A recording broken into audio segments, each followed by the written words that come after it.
Very warm good evening to all of you. Prudent entrepreneurs. Shatru, my friend.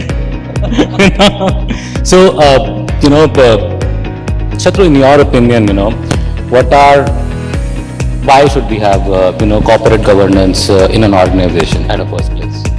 I'll refer to a recent conversation I was doing on a similar diet for a CII event, and I had the luxury of being with two of very, very senior entrepreneurs.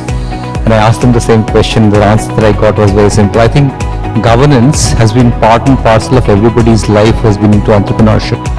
And there was a very senior member who told me that my governance started from the dining table when we were sitting as a group of family members and talking about how we should do the next day in terms of business. For them, governance was as much as how do they do day-to-day activities to manage their business and to increase their own net worth. I think that was their starting point. But over the period of time, I think very many factors have played in this whole game. If you see now I think there are 4 or 5 big drivers as to why governance has become an eminent part of everybody's journey. One, of course, everybody is looking into money, and we believe that governance as a principle is the first bedrock for helping you understand as to where your money is. That's the first principle. On the other anecdote, there is the whole regulatory compliance regime, which is gaining very different proportions across the world, which forces you to think about how do you deal with things like governing that particular part. Thirdly, now a very different aspect. People who are coming on board at senior, mid-level management, they're looking into companies and not only just about their financial statements, but things like how are they dealing with counterparties, how are they dealing with people, how are they dealing with government. So therefore, even to hire people into our system at various levels, governance becomes one of the reasons to do it. Fourthly, before I go to any of you, the most important thing that I've seen is that as a nation today, we all and everybody is now engaged in the whole concept of ESG as one of the big buzzword, and the G part of ESG is getting the biggest prominence because that's driving not only ENS for the entire organization. As a nation support, I think entrepreneurs are picking up this as something that they want to do for nations as well. So it's their own value, regulatory compliance requirement, hiring talent, supporting nation, and the list goes on. So now the dinner table conversation has gone global. Right, so Puneet, what's your take on some of the aspects on why it is important? So we're all talking about governance here, and the reason why we talk about governance is how governance primarily helps you to create value. So it's important because governance is that bedrock which helps any organization to create the value system as well as the valuation per se of the organization. Why do we say that? Because if we go back in time, and I'll take a simple family example, right? When we grow up, we kind of are taught what to do is right, what to do is not right, what is correct, what is not correct, why we should do something and why we should not do something. Typically, for any organization or any budding organization that's coming up, obviously the big ones have a structured approach to governance. This is the foundation stone, because that's really how you create value for your organization going forward. So for me, valuation is the most important thing, and that is linked to governance, because that is how you kind of let the world know what is important to you, and because that is important to you, others who are looking to kind of come and partner with you will do that with much more open arms, and that's how you kind of take it to the next level. So I'll give you a typical example. Many organizations that you have seen, probably Shatru will talk more about it, but Infosys is a very typical example, which started small, but today it's kind of grown really huge, primarily because of the strong governance practices that they have inculcated over a period of time.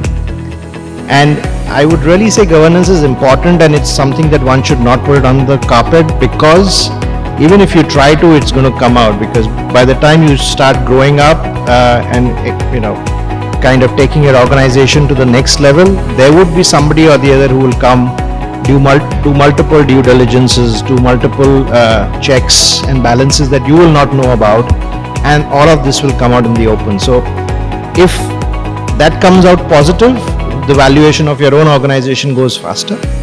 And that's why I would say these two reasons are most important from a governance. Thank you, Puneet. Just a quick question before we move on from the audience, the young entrepreneurs, what is the most important thing on the balance sheet that you look at?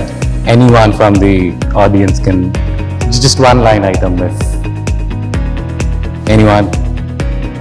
For you, it may be different for different individuals, but what according to you is the most important line item? Cash flows. Anyone else? It's very important, of course, to run the business. It's very well said, sir. Positive cash flows. Anybody else has any other thoughts than cash flow or the balance sheet should? Value of assets. Okay. So I was just reading it somewhere. I think the most important balance sheet item is a goodwill. That's how, as Puneet rightly mentioned, the business are valued.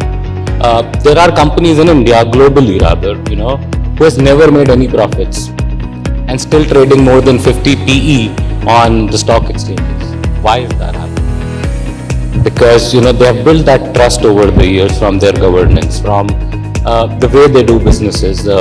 Someday they'll make profits, of course.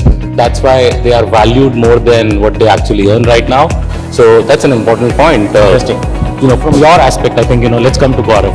So Gaurav is from the entrepreneur line, he heads an insurance business. So what, according to you, governance is helping, or, how do you take it? I think let me take it in two parts. The first question you originally asked was, why is governance important for prudent entrepreneurs? And I'm not saying this to sort of sugarcoat it or make it sound more important than what it is. According to me, there is probably nothing more important than governance in business. And I'll try and link it back to the realistic, practical job that we do on a daily basis. You tell me one aspect or dimension of business which has the potential to kill your entire business overnight. We have Nothing. seen some examples. You can, if you're into manufacturing, you can take a bad R&D call and you can waste some money and you can, lose your night's sleep for a few months. You get into a bad business, you get into a bad deal, you'll lose money, but you hopefully won't lose your entire business. But you make one bad call as far as governance is concerned and you get caught on the wrong side of the regulations, you will lose your business. You'll either lose your license, you'll either lose the ability to work in a particular country or a state. So as far as I'm concerned, especially from the business that we come from, which is service industry, I think governance is of the utmost importance. And we've seen examples in the past with Satyam, we've seen examples in the past with Enron. I mean, these were massive companies. These were bigger than the biggest companies that we know of, right? The second part, and I would like to actually, link my remark to what Puneet said, which is very important. There are companies who we as investors, say whether on the retail side or the institutional investment side, pay a premium for. A classic example would be the Tata Group. Why do we, as Indians, or for that matter, a lot of people in different countries, have a certain belief in Tatas as a company, as a group, regardless of what they make, whether it's salt or rockets? We believe it's a company which is well run, and essentially it means they have good governance, they have good ethical standards, right? So there is always a premium that a company gets if it is seen to be well run, if the standards of governance are high and the level of ethical practices are high. I don't clearly remember the year this was done, but probably 10 to 12 years ago, McKinsey came out with the report where the premium for companies which are perceived to be high on the governance standards, they actually get a premium of between 25 to 30% than their nearest peer. So that's the value, that's a commercial value that a business can get out of high governance. Of course, a lot of people say that, governance also comes at a cost. Yes, compliance is costly. I don't deny that. And as a person who runs a business, I hate spending money on compliance sometimes, because I know I can't see a direct result of profit out of it on a daily basis. But deep in my heart, I know if I don't do it, there is a potential of me losing the entire business that we've worked so hard for over the last 15-20 years to bring to this scale.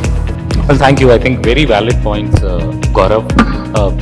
You said about Tata Group, as I look very high regard for the group. But the fact remains, some of their big companies haven't made profits yet.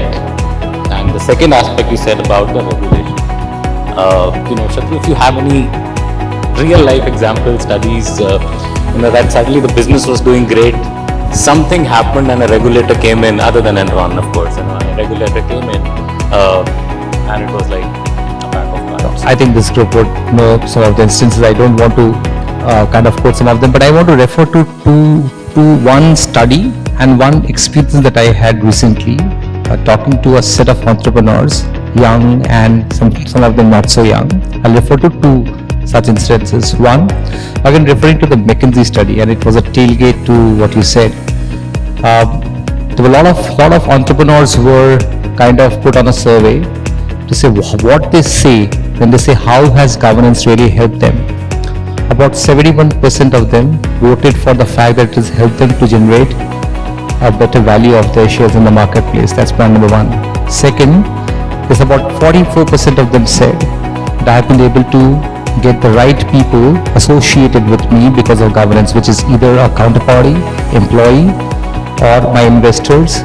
44 to 45% of them said that's my top. The latest one, which is very real, some of them have actually gone across, about 40-45% have said that because of the right governance, I've been able to run my business decisions far more faster, my acquisition decisions far more faster, and therefore I'm really generating much better bottom lines than what I would have. And there are multiple of those indices which McKinsey has said. I think it's getting more to the ground. Now when I relate back to a recent experience of that conversation that I did with multiple entrepreneurs, there were a whole set of people. A few of them have been in work for about 2 decades, and some of them were in their early stages. And there were various expectations of governance. The common theme that was coming out in that conversation was, I need governance to help me accelerate. I need people to help me, to tell me that I am doing fine, I'm not exposed to leakages, I'm not exposed to compliance failures, I'm not exposed to being able to kind of deal with people. In that, if I have that assurance from somebody in my system giving it, my ability to take decisions becomes all that more faster. I think that all the young entrepreneurs are jumping into large potential businesses. Huge money is being invested. They are looking for this to support them to take that decision, be bold enough in the marketplace. And they said, don't boil the ocean. Please don't just go across and boil the ocean. Help me to take that decision. I just love the articulation by one of them. On another extreme, and the last comment before I give it, on another extreme, there are some very large organizations who have been doing all these activities. They have obviously reached a different level in terms of governance. But when we talked about the newer areas of risk, for example, everybody, all CEOs, all board members is talking about cyber, because everybody is digitally now invested. Everybody is invested on technology. Many of the newer businesses have got backbones of technology, right? There, the newer elements and the newer risks are becoming very, very clear candidates of where people are looking for governance, because that's an unknown. Brick and mortar businesses were still pretty much known. You'll have a product which comes in, you'll convert that product into a finished product, you sell it through a distribution channel, you collect monies for. The whole supply chain and the management system was reasonably clear. But the newer businesses, the newer transformation agendas are really exposing even the newer entrepreneurs to different regime of risk. I think governance is being sought for those areas very clearly. Well, thank you. So those are outside aspects. Any internal aspects about employees, like attracting, retaining talent, help your business grow if you have good, strong governance? if we all ask ourselves a simple question, would we want to go and work for any organization off the shelf, off the road, just walk in somewhere? The answer is no, right? Whenever we are advising even our children or people in our known circuits, right, what do we say? Why don't you try for going it for the best companies? Why do we say that?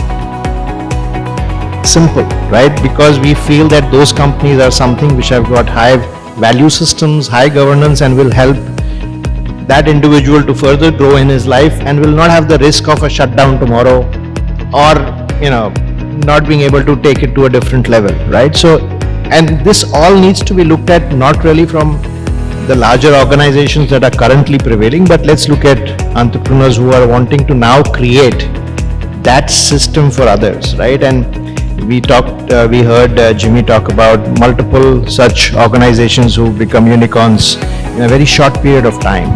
Actually, if you go back and read their case studies, you really understand that they've not become unicorns just because they obviously had the idea, but they needed a team, they needed people to believe in them, they needed the money to kind of take it to that next level. How did you really get that, right? The first instance is, okay, you can get some startup capital from somewhere and say, okay, go. But you then need to get the right people in, and you need to kind of make sure that they stick with you for the next 2 to 3 years for you to reach that level. And that's exactly why they stick, because they see value in what you bring to the table, what you give to them, and they know that it's not going to be some leakage somewhere or the other which is going to drown the ship at any point of time. So that's the reason why when we look at governance, we also link it to people and getting the right skill set, because that's how they are interlinked to each other. So Gaurav, you run your own business, and any inputs, any thoughts on this aspect of governance, for employee motivation? I think there's no doubt in my mind, or probably in anybody's mind, that a good governance structure will always attract better talent from the market. What is its efficacy, to what extent, is a matter of debate. In the long term, I believe if businesses are focused from a long-term perspective, they will always be far better off than focusing on governance and strengthening the overall architecture of governance. Is any company in the world today 100% compliant, 100% high on governance? Not possible. Quite frankly, I see governance and compliance as a journey and not a destination. You can never be 100% compliant. In fact, to an extent, if somebody wants to perpetuate fraud in a company, they will always be ahead of you in terms of trying to stop them or arrest them. They will be able to find a loophole and do something that they shouldn't be. But can you hide it for long? You can hide it. I mean, the definition of long is very, subjective. Of course, Satyam hid it for a long period. Enron hid it for a very long period. But the bigger problem that I feel slightly odd about is that a company a large company especially, which does fraud and stuff that they were not supposed to do not only have an impact on themselves, their employees or shareholders. It also has an impact on people who were associated with them. I mean, Welspun is a classic example, right? I don't quite clearly remember whether they knew they were selling Egyptian cotton or not, but they believed their vendor was supplying them Egyptian cotton, which they supplied to Walmart, and then they landed themselves into a big legal suit. So the governance standards of the vendor were poor. Welspun only believed in good faith that whoever was supplying to them was doing the right thing. So there's no, according to me, yes, the answer is yes to your question. You can definitely attract better talent, and you will definitely attract more talent over a long-term period. There will be naysayers who will say that your company is too compliant. There are people who used to doing business in a certain way, and they wouldn't want to join a company which is too compliant because they find it too cumbersome. But I would rather be in a position to avoid those people. I have faced it myself in my company. I mean, I obviously don't want to give too many details, but imagine somebody who is entrusted to manage compliance becomes less compliant, right? Not by want of cheating, just being a little too tired to follow the process. Those are practical issues that can be a landmine, and one has to be cautious. I just have to add to his the ecosystem matter. I think it is becoming more and more important, and entrepreneurs are really taking that into consideration. It's more their own little systems which has to follow basics of governance without boiling the ocean. It is definitely the wider ecosystem which is getting impacted, and therefore they peeping into what the counterparties are doing in terms of governance principles is becoming an absolutely necessary thing for themselves. So as you as an entrepreneur, I'm sure you are facing it day in, day out, because that can damage your business because the dependencies are getting too high. So the governance network, as I just said, it is actually just not your own company, but the ecosystem that you work in is what matters. Well, the most tenured organization in India is Tata Group, by the way. And also to add, right, please don't misconstrue what we are saying that governance is a roadblock to growth, right? It's not. It is the foundation to kind of grow faster. But the perception that is in many people's mind that if you have high governance and high compliance standards, you will not be able to grow as fast as you want to. That's unfortunately not the reality. Practically, that's not how it really works. There are ways and means to do it, and we've seen multiple organizations, right? A majority of us are consultants here except for one. We've seen many of the organizations that we work for who kind of done that and really grown to the next phase. So it's, please, if that's a myth in anybody's mind, please take it out. So I think this topic we can talk days, not even hours. So, but in the interest of time, we'll probably like to conclude the session. But just in case if any one of you has any questions right now, Jimmy. My request to you guys as consultants is to elaborate on one aspect, which is a reality. MSME, SME segment. When we talk of compliance, we predominantly start addressing the organized sector. Problem is, MSMEs and SMEs contribute much larger section, and they are the ones who are completely in denial of compliance. Compliance is more of a jhanjat, and if at all, if you ask a normal entrepreneur of a SME segment, for him compliance begins and ends with his chartered accountant, and who's supposed to manage everything for him, right? And the other part is in human resource. So for him compliance is PF and ESIC. Right, but compliance is far larger than that. It's in the value system and the purpose of the organization, and it's in the value system, the DNA of the organization. What is the kind of guidance that we can give to not very small segment, because DLC has got people of basically MSME segment and larger segment. How does an entrepreneur start looking at things when he doesn't even have a compliance department but is doing a reasonably large turnover?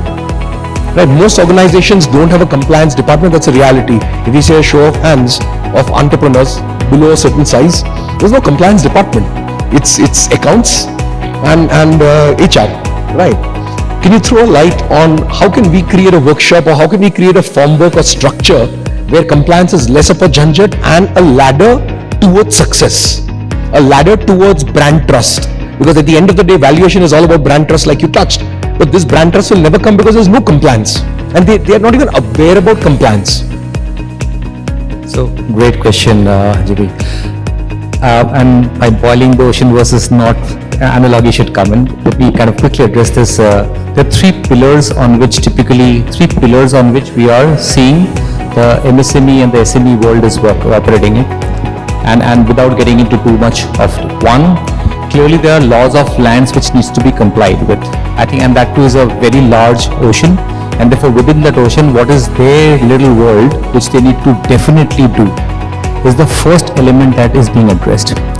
The second element that is being addressed is the fact that there are internal procedures that every company should have. So internal procedures, and therefore guidance around how you manage those procedures, and that element of it, which is just about driving your process steps and driving what you should be doing, what the next person coming on board with you should be doing, are some aspects of internal governance that is definitely getting prominence at this point of time. It gets you to train people quickly, it gets you to rapidly take decisions which is possibly not the normal course, and so on and so forth. So internal procedures, managing those and putting governance around them is what is very important. The third element, which is a little more wider, which is corporate governance, which is structure, what the board should be doing, what therefore management should be doing, without getting into too big and too massive construct. Independence of the board, for example, even for a small organization, who are the people who are part of the board, what is their caliber, how do they interact with management, are structures which are really coming into and very handy.